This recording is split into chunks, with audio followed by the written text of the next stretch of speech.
कि दोहराता हूं सुनो रक्त से लिखी हुई कुर्बानी, जिसके कारण मिट्टी भी चंदन है राजस्थानी। रावल रत्न सिंह को छल से कैद किया खिलजी ने, कालजयी मित्रों से मिलकर दगा किया खिलजी ने।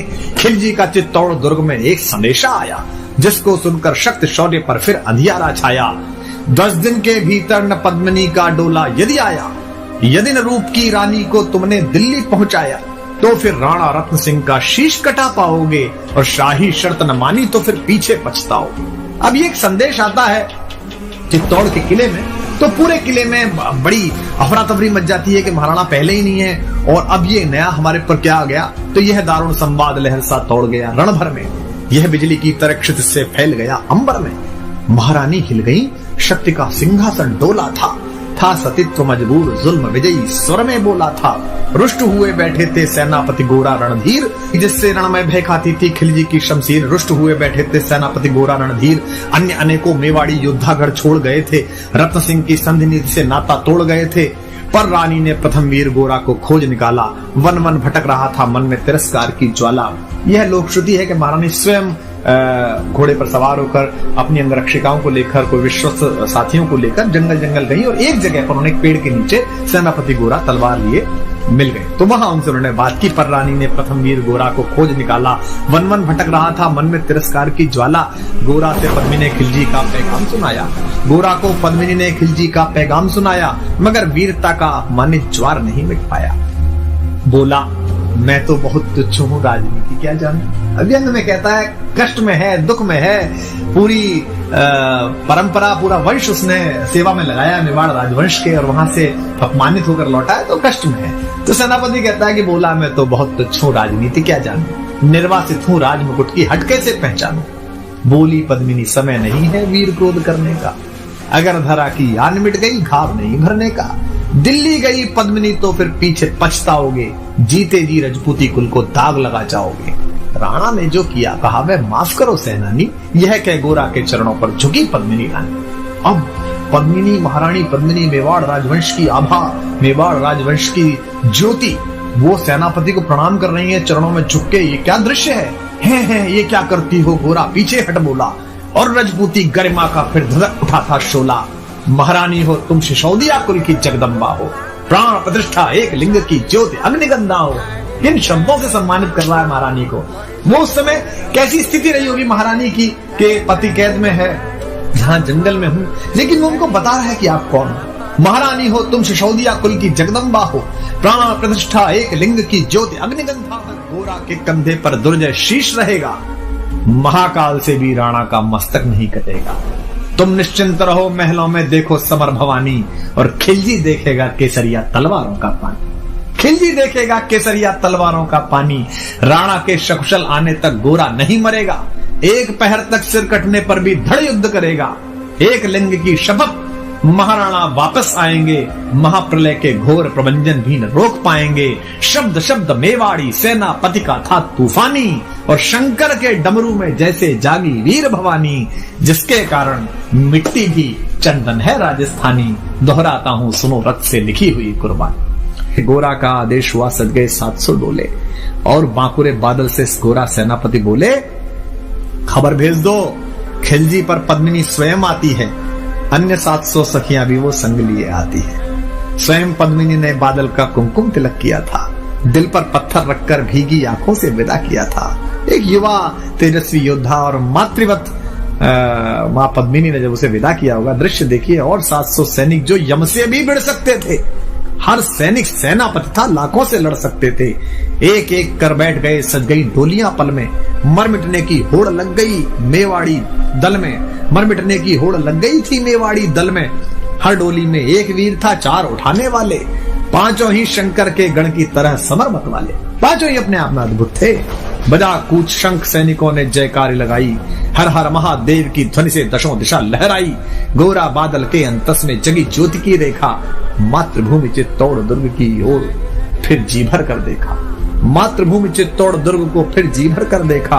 कर अंतिम प्रणाम घोड़ों पर चढ़े सुभग अभिमानी। उन्हें पता है कि वो जहां जा रहे हैं वहां से जीवित वापस आना बहुत मुश्किल है। कर अंतिम प्रणाम घोड़ों पर चढ़े सुभट अभिमानी, देशभक्ति की निकल पड़े लिखने को अमर कहानी, जिसके कारण मिट्टी भी चंदन है राजस्थानी, दोहराता हूँ सुनो रक्त से लिखी हुई कुर्बानी। जा पहुंचे डोलियां एक दिन खिलजी की सरहद में, उधर दूत भी जा पहुंचा खिलजी के रंग महल में। बोला शहंशाह पद्मिनी मलिका बनने आई है, रानी अपने साथ हुस्न की कलियां भी लाई है, एक मगर फरियाद फकत उसकी पूरी करवा दो, राणा रत्न सिंह से केवल एक बार मिलवा दो। खिलजी उछल पड़ा यह कह फौरन हुक्म दिया था, खिलजी उछल पड़ा यह कह फौरन हुक्म दिया था, बड़े शौक से मिलने का शाही फरमान दिया था। वह शाही फरमान दूत ने गोरा तक पहुंचाया, गोरा झूम उठे क्षण बादल को पास बुलाया। बोले बेटा वक्त आ गया अब कट मरने का, बोले बेटा वक्त आ गया है अब कट मरने का, मातृभूमि मेवाड़ दरा का दूध सफल करने का। यह लोहार पद्मिनी भेष में बंदी ग्रह जाएगा, केवल 10 डोलियां लिए गोरा पीछे धाएगा, यह बंधन काटेगा हम राणा को मुक्त करेंगे, घुड़सवार कुछ उधर आगे की तैयार रहेंगे, जैसे ही राणा आए वे सब आंधी बन जाएं और उन्हें चित्तौड़ दुर्ग पर वे सकुशल पहुंचाएं। अब आप तैयारी देखिए कि कितनी कठिन, पूरी सेना खिलजी की और ये चंद लोग, और उसके बाद भी अपने महाराज को महाराणा को किस तरह मुक्त कराने के लिए क्या संकल्प है कि उन्हें चित्तौड़ दुर्ग तक वे सकुशल पहुंचाएं। अगर भेद खुल गया वीर तो पल की देर न करना, और शाही सेना पहुंचे तो बढ़कर रण करना, और शाही सेना आ पहुंचे तो बढ़कर रण करना, राणा जाए जिधर शत्रु को उधर न बढ़ने देना, और एक यवन को भी उस पथ पर पांव न धरने देना। मेरे लाल लाड़ले बादल आन न जाने पाए, तिल तिल कट मरना मेवाड़ी मान न जाने पाए। ऐसा ही कूगा काका रजपूती अमर रहेगी, बादल की मिट्टी में भी गौरव की गंध रहेगी। क्या तो गोरा है और क्या उसका भतीजा बादल। ऐसा ही होगा काका रजपूती अमर रहेगी, बादल की मिट्टी में भी गौरव की गंध रहेगी। तो फिर आ बेटा बादल सीने से तुझे लगा लूं, हो न सके शायद अब मिलना अंतिम लाड़ लड़ा लूं। यह कह बाहों में भरकर बादल को गले लगाया, धरती कांप गई अंबर का अंतस मन भर आया। सावधान कह पुनः बढ़े पथ पर गोरा सेनानी, ऐसा ना हो जाए कमजोर हो जाए, इसने कहा सावधान कह पुनः बढ़े पथ पर गोरा सेनानी। पहुंच लिया झट से मुड़कर बूढ़ी आंखों का पानी, पहुंच लिया झट से मुड़कर बूढ़ी आंखों का पानी, जिसके कारण मिट्टी भी चंदन है राजस्थानी, दोहराता हूँ सुनो रक्त से लिखी हुई कुर्बानी। लिपट गए गोरा से राणा गलती पर पछताए, सेनापति की नमक हलाली देख नयन भर आए। पर खिलजी का सेनापति पहले से ही शंकित था, उसे अंदाजा था कि कुछ गड़बड़ है, ऐसे लोग नहीं है जो इतने आराम से मान जाएंगे। ये टिरानी आ रही है और उसकी सखियां आ रही हैं, उसको संकट था। पर खिलजी का सेनापति पहले से ही शंकित था, वह मेवाड़ी चट्टानी वीरों से आतंकित था। जब यह मिलन लखा समझ पद्मिनी नहीं आई है, मेवाड़ी सेना खिलजी की मौत साथ लाई है। पहले से तैयार सैन्य दल को उसने ललकारा, निकल पड़ा टिड्डी दल रणका बजने लगा नगाड़ा। दृष्टि फिरी गोरा की मानी राणा को समझाया, रण मतवाले को रोका जबरन चित्तौड़ पठाया कि आप तो जाई। राणा चले तभी शाही सेना लहरा कर आई। राणा इधर चले, उधर से शाही सेना को संकेत हुआ, कह रही है तो राणा को इन्होंने मुक्त करा लिया। राणा चले तभी शाही सेना लहरा कर आई, खिलजी की लाखों नंगी तलवारें पड़ी दिखाई। खिलजी ललकारा दुश्मन को भाग न जाने देना, रत्न सिंह का शीश काटकर ही वीरो दम लेना। टूट पड़ो मेवाड़ी शेरों बादल सिंह ललकारा, हर हर महादेव का गर्जा नववेदी जयकारा। निकल डोलियों से मेवाड़ी बिजली लगी चमकने, काली का खप्पर भरने तलवारें लगी खटकने। वही जो सब बैठ के आई थी सखियों के वेश में, जो सबक सेनापति आए थे, जो सेना नायक आए थे, वो लड़ मरे। राणा के पथ पर शाही सेनापति तनिक बढ़ा था, पर उस पर तो गोरा हिमगिरी सा अड़ा खड़ा था। कहा जफर से एक कदम भी आगे बढ़ न सकोगे, यदि आदेश न माना तो कुत्ते की मौत मरोगे। रत्न सिंह तो दूर न उनकी छाया तुम्हें मिलेगी, दिल्ली की भीषण सेना की होली अभी जलेगी। यह कह महाकाल बनकर गोरा रण में हुंकारा, लगा काटने शीश समर में बही रक्त की धारा। खिलजी की असंख्य सेना से गोरा घिरे हुए थे, पर वे मानो रण में मृत्युंजय बने हुए थे। इतने सारे सैनिक और एक योद्धा, पुण्य प्रकाशित होता है जैसे अगणित पापों से, फूल खिला रहता असंख्य कांटों के संतापों से।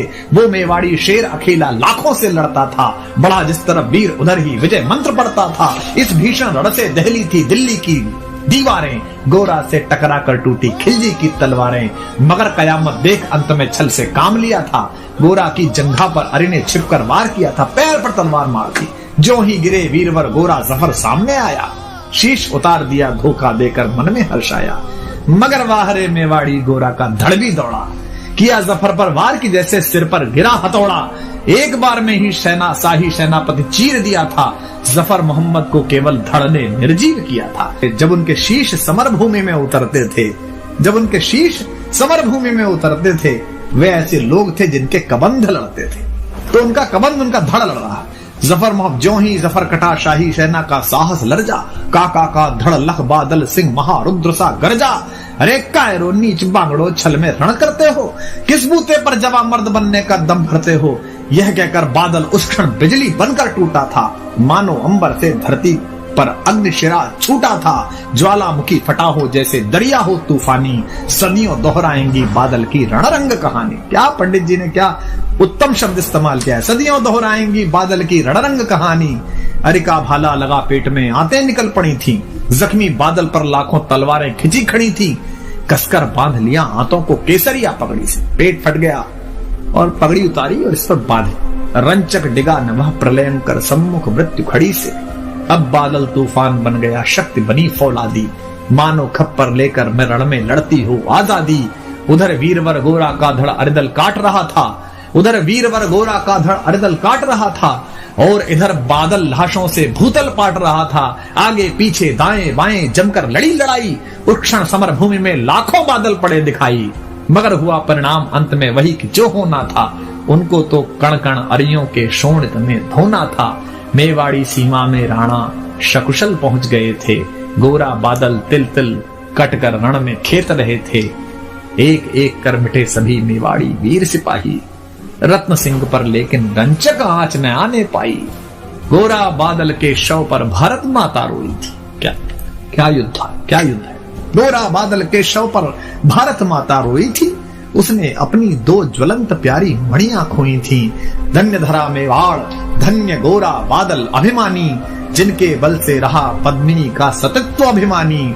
धन्य धरा मेवाड़, धन्य गोरा बादल बलिदानी, जिनके बल से रहा पद्मिनी का सतत्व अभिमानी, जिनके कारण मिट्टी भी है चंदन राजस्थानी। दोहराता हूँ सुनो रक्त से लिखी हुई कुर्बानी, दोहराता हूँ।